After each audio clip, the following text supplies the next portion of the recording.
여러분, 오늘은 정통국어 공부 01 눈길에 대해서 선생님과 함께 해설하고 문제까지 풀어보는 시간 한번 가져볼까 해요.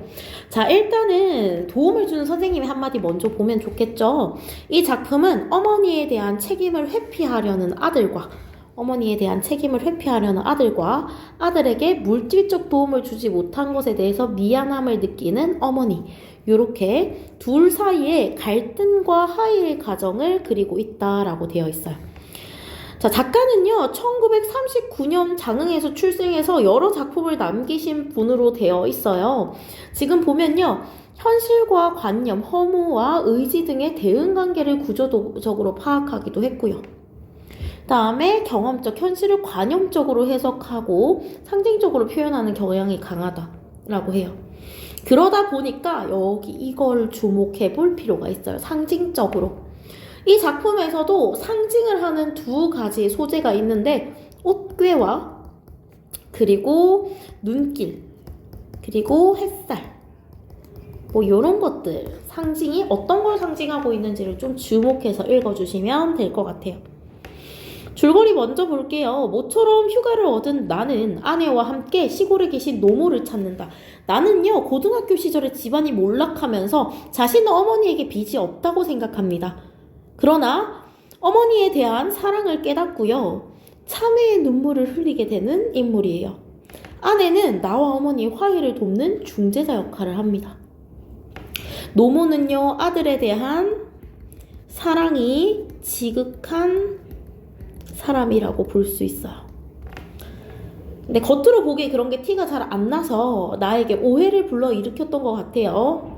자, 그래서 아내와 함께 시골에 계신 노모를 찾는다. 형의 주벽은 그 한마디로 술 먹는 거예요. 술 먹고 사고치기. 형의 주벽과 노름으로 잘 살았던 옛날의 집은 남의 손에 넘어간 지 오래이다. 부모로부터 아무런 도움도 받지 않고 자수성가했다고 생각하는 나는 어머니의 사랑을 애써 외면하려 한다. 어머니는 아내에게 이미 남의 집이 된 그 시골집에서 나를 예전처럼 편안하게 하룻밤 쉬어갈 수 있게 해주셨던 이야기를 한다. 자, 아내와 어머니가 대화를 나누고 있는 것 같아요. 그러다 보니까 그 대화의 내용이 이미 남의 집이 된 시골집에서 나를 하룻밤 쉬어갈 수 있게 해주셨던 그 이야기, 이런 이야기를 하고 있어요. 자, 그래서 노모와 아내가 잠자리에서 나누는 옛 이야기를 통해 나는 밤새 차부까지 눈길을 동행하고 당신 홀로 아침에 힘겹게 집으로 돌아오셨던 어머니의 과거사를 듣게 된다. 밤새 차부까지 눈길로 동행하고 어머니의 과거사, 이 부분이 회상이 되겠죠. 과거 회상. 나는 애써 눈물을 참고 외면하려고 하지만 어머니의 사랑 앞에서 감동의 눈물을 흘린다라고 하면서 끝나고 있네요. 자, 갈래는 현대소설의 단편소설입니다. 1인칭 주인공 시점으로 되어 있고요. 배경은 자세하진 않으나 계절적 배경이 중요해 보여요. 겨울이라는 거. 주제는요, 어머니의 무한한 사랑, 모성애와 거기에 대한 깨달음, 인간적인 화해, 이렇게 두 가지 정도를 다루고 있다고 보면 됩니다. 무한한 사랑, 모성애와 인간적 화해, 두 개를 다루고 있고요. 상징적 소재를 통해서 주제를 전달하고 인물의 회상, 역순행적 구성으로 제시된다는 것까지 봐줄 만한 부분인 것 같아요. 자, 고등학교와 대학교, 그리고 군령은 군대 복무를 이야기합니다. 3년을 치러내는 동안 노인은 어머니인데요. 어머니를 왜 노인이라고 부르냐 한다면요, 어머니에 대한 심리적 거리감을 나타내는 거겠죠. 내게 아무것도 나 기르는 사람의 몫을 못했고 부모로서 자식에게 물질적 지원을 전혀 할 수 없었음을 보여주고요. 나는 또 나대로 그 고등학교와 대학교와 군령의 의무를 치르고 나와서도 자식놈의 도리는 엄두를 못 냈다. 똑같이 자식의 도리는 하지 못했대요. 서로 주고받은 것이 없는 것 같습니다. 노인이 내게 베푼 바가 없어서가 아니라 그럴 처지가 못 되었기 때문이다. 나는 나대로 형이 내게 떠맡기고 간 장남의 책임을 감당하기를 사양치 않을 수가 없었기 때문이다. 사양치 않는다. 이중부정이죠. 그걸 통해서 강조했다라고 볼 수 있어요. 사양치 않을 수 없었다는 건 사양할 수밖에 없었다는 거야. 자신도 장남의 도리를 할 수가 없는 상황이었다는 거예요. 노인과 나는 결국 그런 식으로 서로 주고받을 것이 없는 처지였다. 근데 사실 부모 자식 간의 관계가 무언가를 주고 받는다라는 걸로만 개선할 수는 없는 관계긴 하죠. 무조건적인 사랑이 오고 가는 관계야. 그럼에도 불구하고 주고받을 것이 없는 처지다라고 하는 건요, 어머니와 자신의 사이를 물질적으로만 인식하는 거고요. 그래서 이 인물이 이기적이며 계산적인 생각을 하는 인물이라는 걸 알 수 있어요. 노인은 누구보다도 그것을 잘 알고 있었다. 그렇기 때문에 내게 대해선 소망도 원망도 있을 수 없었다. 자, 중략이 있고요. 어머니와 아내가 대화를 나누는 장면인 것 같아요. 방이 이렇게 비좁은데 그럼 어머니 이 옷장이라도 어디 다른 데로 좀 내놓을 수 없으세요? 이 옷장을 들여놓으니까 좁은 방이 더 비좁잖아요 라고 하죠. 이 옷장이 주요 소재 중에 하나입니다. 옷개로 화제를 돌리고 있는 아내의 의도적 말하기를 알 수 있어. 이 아내는요, 추측하건대 이 옷장에 대한 내력을 이미 알고 있는 것 같아요. 그럼에도 불구하고 화제를 이쪽으로 돌린다는 건 둘의 화해를 돕기 위해서 의도적으로 그런다고 이야기할 수 있겠죠. 아내는 마침내 내가 가장 거북스럽게 시선을 피해오던 곳으로 화제를 끌어들이고 있었다. 바로 그 옷개 이야기였다. 옷개가 중심 화제. 17, 8년 전 고등학교 1학년 때였다. 과거 역순행적 구조로 되어 있죠. 뒤로 넘어갑니다. 회상적 구조. 술버릇이 점점 사나워져 가던 형이 전답은 집에 있는 토지예요. 팔고 선사는 무덤자리입니다. 그러니까 집에 있는 모든 땅들을 다 팔아서 마침내 그 아버지 때부터 살아온 집까지 마지막으로 팔아 넘겼다는 소식이 들려왔다. KC에서 겨울방학을 보내고 있던 나는 도대체 일이 어떻게 되어가는지 알아보고 싶어 옛 살던 마을에 찾아가 보았다. 집을 팔아버렸으니 식구들을 만나게 될 기대는 없었지만 그래도 달리 소식을 알아볼 곳이 없었기 때문이다. 어스름을 기다려 어둑할 때래요. 내 집이 망했으니까 주변 사람들의 시선을 피하기 위해서 일부러 어둑할 때 간 것 같죠. 살던 집 골목으로 들어서니 사정은 역시 K씨에서 듣고 온 대로였다. 역시 집이 이미 팔린 상태였나 봐요. 집은 텅텅 비어진 채였고 식구들은 어디론지 간 곳이 없었다. 나는 다시 골목 앞에 살고 있던 먼 친척과 누님을 찾아갔다. 그런데 그 누님 말을 들으니 노인이 뜻밖의 아직 나를 기다리고 있다는 것이었다. 자식을 기다리고 있었대요. 이건 자식에 대한 배려와 사랑이죠. 준 것이 없다라고 보긴 좀 힘들 것 같아. 여기가 어디냐? 네가 누군디? 내 집 앞 골목길을 이렇게 서성대고 있어야 하더란 말이냐. 자, 일부러 좀 큰 소리 치는 것 같아요. 자신의 집이 팔린 티를 내지 않고 몰락한 사실을 알리지 않으려고 일부러 큰 소리를 치는 것 같아요. 한참 뒤에 어디선가 누님의 소식을 듣고 달려온 노인이 문간 앞에서 어정어정 망설이고 있는 나를 보고 다짜고짜 나무랐다. 나중에야 안 일이지만 노인은 거기서 마지막으로 내게 저녁밥 한 끼를 지어 먹이고 당신과 하룻밤을 재워 보내고 싶어 새 주인에게 양해를 얻어 그렇게 혼자서 나를 기다리고 있었다는 것. 되게 불편한 시간이었겠죠. 주인에게 아무래도 밉보이기도 하고 그럼에도 불구하고 자식에 대한 사랑과 애틋한 마음으로 따뜻한 밥 한 끼 지어 먹이고 싶어서 거기서 기다렸던 것입니다. 새 주인의 양해를 얻어 그렇게 혼자서 나를 기다리고 있었다는 것이었다. 언젠가 내가 다녀갈 때까지 내가 하룻밤이라도 옛집의 모습과 옛날의 분위기 속에 자고 가게 해주고 싶어서였는지도 모른다. 하지만 문간에 들어설 때부터 집안 분위기는 이사를 나간 빈집이 분명했다. 헌데도 노인은 그때까지 매일같이 그 빈집을 드나들며 먼지를 털고 걸레질을 해온 것이었다. 아들을 위한 정성이죠. 그리고 그때 노인은 아직 집을 지켜온 흔적, 이게 옷개가 가진 첫 번째 의미야. 안방 한쪽에다 이불 한 채와 옷개 하나를 예대로 그냥 남겨두고 있었다. 예전처럼 남겨뒀대요. 왜냐하면 아들이 집에 왔을 때 이불은 덮어서 재워야 되잖아요. 그래서 이불과 유치라고 되어 있는데 이거 이불과 옷개 왜 이런 식으로 됐죠? 아무튼 이불과 옷개를 남겨서 아들이 집이 팔린 사실을 알지 못하게 했대요.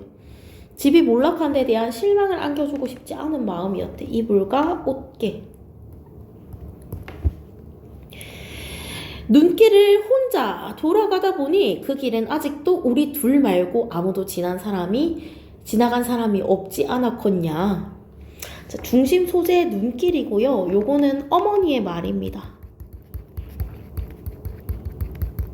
노인이라고 불리는 사람의 대사죠. 눈발이 그친 신장로 위에서 저하고 나하고 둘이 걸어온 발자국만 나란히 이어져 있구나. 그래서 어머님은 그 발자국 때문에 아들 생각이 더 간절하셨겠네요. 자, 어머니로 하여금 계속 말을 이어나갈 수 있게 유도하죠. 어머니의 사랑을 나에게 깨닫게 하는 그런 역할을 합니다. 간절하다 뿐이겠냐. 신장로를 지나고 산길을 들어서도 굽이굽이 돌아온 그 몹쓸 발자국들에 아직도 도란도란 저 악어의 목소리나 따뜻한 온기가 남아있는 듯만 싶었지. 산비둘기만 푸드득 날아올라도 산비둘기만 푸드득 날아올라도 저 악의 넋이 새가 되어 다시 돌아오는 듯 놀라지고 나무들이 눈을 쓰고 서 있는 것만 보아도 뒤에서 금세 저 악의 모습이 뛰어올 것만 같아 싶었지야. 나무들, 산비둘기, 몹쓸 발자국이라고 하는 건 모두 아들이 생각나게 하는 소재들이었어요. 특히나 발자국에 대해서 몹쓸이라는 부사를 붙인 건요. 아들이 생각나게 해서 자꾸만 슬퍼지게 만드니까, 자꾸만 그립게 만드니까 몹쓸이라는 말로 꾸며주고 있어요. 하다 보니 나는 굽이굽이 외지기만 한 그 산길을 저 악의 발자국만 따라 밟고 왔더니라. 내 자서가 너하고 둘이 온 길을 함께 살아온 길을 이제는 이 몹쓸 늙은 것 혼자서 너를 보내고 돌아가고 있구나. 아들에 대한 그리움과 아들을 제대로 양육하지 못한 자책감이 드러납니다. 어머님 그때 우시지 않았어요? 아내가 어머니에게 과거의 일을 계속해서 이야기할 수 있게 함으로써 나는 미처 몰랐던 어머니의 심경, 어머니의 마음을 알게 됩니다. 울기만 했겠냐. 오목오목 뒤져놓은 그 악의 발자국마다 한도 없는 눈물을 뿌리며 돌아왔지. 내 자식아 부디 몸이나 성이 지내거라. 부디 너라도 좋은 운 타서 복받고 살거라. 눈앞이 가리도록 눈물을 떨구면서 눈물로 저 악의 앞길만 빌고 왔지. 자, 자식에 대한 염려와 사랑이 너무 보이는 부분이에요. 나는 아직도 눈을 뜰 수가 없었다. 이거는 나의 대사입니다. 이 나가 그 불효자식, 저 노인의 아들이 되겠죠. 불빛 아래 눈을 뜨고 일어날 수가 없었다. 이 불빛은 주요 소재고요. 죄책감에 흘리는 눈물이 부끄러워서 얼굴을 들지 못하는 거니까 나의 죄책감을 더욱더 크게 만들어주는, 더 잘 드러나게 해주는 소재가 되겠죠. 지난날의 잘못으로 인한 죄책감, 부끄러움을 느끼고 어머니에 대한 사랑을 깨닫지만 눈물을 보일 수 없어 잠든 척하고 있어요. 사지가 마비된 듯 가라앉아 있는 때문만은 아니었다. 졸음기가 아직 아쉬워서 또 아니었다. 눈꺼풀 밑으로 뜨겁게 차오르는 것을 아내와 노인 앞에서 보일 수가 없었다. 눈물을 보일 수가 없었대요. 그것이 너무도 부끄러웠기 때문이다. 노인한테 매정하게 되었던 지난날에 대한 반성이 있습니다. 아내는 이번에도 그러는 나를 알고 있었던 것 같다. 여보, 이젠 좀 일어나 보세요. 일어나서 당신도 말을 좀 해보세요. 그녀가 느닷없이 나를 세차게 흔들어 깨웠다. 그녀의 음성은 이제 거의 울부짖음에 가까웠다. 아내도 붙받쳐 오른 것 같아요. 그래도 나는 일어날 수가 없었다. 뜨거운 것을 숨기기 위해서 눈꺼풀을 꾹꾹 눌러 참으면서 내처 잠이 든 척 버틸 수밖에 없었다. 어머니의 지극한 사랑을 깨닫고요. 자신의 행동에 대해서 회한, 후회를 느낍니다. 심리적 갈등이 해소되었다라고 볼 수 있겠죠. 음성이 아직 흐트러지지 않은 건 오히려 그 노인뿐이었다. 가만두거라. 이럴 때마저 자식에 대한 배려를 합니다. 아침 길나서기도 피곤할 것인지 고운하게 자고 있는 사람 못하려 그러냐. 노인은 일단 아내의 행동을 말려두고 나서 아직도 그 옛 이야기를 하는 듯한 아득하고 차분한 음성으로 자신의 남은 이야기를 끝맺어가고 있었다. 그런데 이것만은 네가 잘못한 것 같구나. 거처가 없으니까 동네로 바로 들어가지 못했다라고 생각한 거. 내가 뒷산 제등에서 동네를 바로 들어가지 못하고 있었던 일 말이다. 그건 내가 갈 데가 없어서 그랬던 건 아니란다. 산 사람 목숨인데 설마 그때라고 누구네 문문간방 한 칸이라도 산 몸뚱이 깃들일 때 미련이 안 됐겠냐. 마련이 안 됐겠냐. 갈 데가 없어서가 아니라 아침 햇살이 활짝 퍼져 들어있는데 눈에 덮인 그 우리 집 지붕까지도 햇살 때문에 볼 수가 없더구나. 자, 햇살은요, 부모의 도리를 다하지 못한 것에 대한 부끄러움과 슬픔을 상징하는 상징물이에요. 더구나 동네에선 아침 짓는 연기가 한참인디 그렇게 시린 눈을 해갖고는 그 햇살이 부끄러워 차마 어떻게 동네 골목을 들어설 수가 있더냐. 그놈의 맑은 햇살이 부끄러워서 그럴 엄두가 안 생기더구나. 집을 자신의 그 보금자리, 아들과의 보금자리를 지키지 못하는 부끄러움과 슬픔이 담겨 있습니다. 시린 눈이라도 좀 가라앉히고자 그래 그러고 앉아 있었더니라 라고 해요. 자, 여기까지 이제 아들에 대한 사랑을 이야기하기 위해서 아내와 함께 시어머니가 대화를 나누는 장면을 같이 한번 봤어요. 문제를 미리 풀어놔야 같이 해설을 할 수 있겠죠. 그래서 여러분들은 혹시나 문제 안 푸셨으면 지금 멈추고 다 푼 다음에 선생님과 함께 해설 같이 해보도록 할게요. 자, 밑에 보면요. 1번 문제 서술상 특징으로 가장 적절한 것은 했어요. 배경 묘사를 통해서 절망적인 분위기를 조성하고 있다라고 했는데 절망적이다라는 건 알 수가 없죠. 인물과 관련된 상징적 소재를 활용해서 주제를 전달하고 있다. 옷괴를 활용했네요. 옷괴. 정답 2번 되겠습니다. 시점의 변화 없었어요. 계속해서 나의 시점으로 전개되고 있습니다. 작품 속 인물이 서술자가 되어 여기까지는 맞네요. 중심 갈등의 대상을 객관적으로 묘사했다? 객관적 아니죠? 주관적으로 묘사합니다. 치열한 갈등 양상 보이지 않아요. 그래서 정답 2번 되겠죠. 다시 한번. 옷괴의 상징적 의미, 과거를 떠올리게 합니다. 과거에 어머니와 있었던 일, 그다음에 노인의 마지막 자존심이기도 해요. 그 집을 지키지 못한 노인의 마지막 자존심. 노인의 애정을 상징하기도 하죠. 나가 따뜻하게 자라고.